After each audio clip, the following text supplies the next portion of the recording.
Умар разияллаху анху кабырда периштелерден сурак алган дешет. Ошол тууралуу айтып коесузбу? Айтылынат. Риваяттарда бар, кээ бирлер алымдар заиф деген. Кандай болгон чакта дагы Хазрет Умар разияллаху анху тууралуу ушу мункар накир сураганда, робуң ким дегенде, мен робум Алла.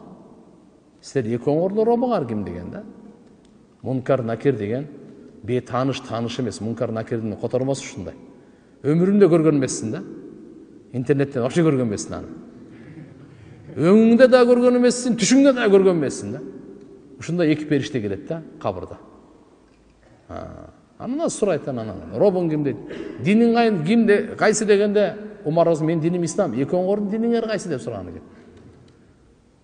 Пайгамбарың ким? Мен пайгамбарым Мухаммад алейхиссалам. Силер экөөңөрдүн пайгамбарың ким деп. Ана ал экөө айткан экен. Биз сизден сураганга жиберилдикпи, же сиз бизден сураганга жиберилдиңизби депчи. Риваяттары бура келет бул, келет иншалла. Кандай заиф болгондо дагы кубаты бар. Албетте мынал бар, пайгамбар саллаллаху алейхи ва саллям мункар накир деген келип сурайт деп өтө коркунучтуу сөздөр менен айтканда, Хазрет Умар разияллаху анху мындай деп айткан. О Алланын элчиси, ошо сурак алып атканда адам баласынын акылы өзүнүн жайында болбойбу деген да. Болот дегенде, все тогда dedi. Анда коркунуч жок dedi. Анда жооп берем dedi да. Акылы менен жайында ордунда болсо, мейлиби? Анда мен жетиштүүмүн dedi.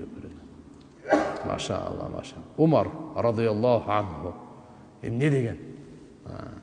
Канча деген мыша аяттар тууралуу, хижаб боюнча, Макам Ибрахим боюнча көптөгөн ойлоп Алла субханаху ва таала түшүргөн да.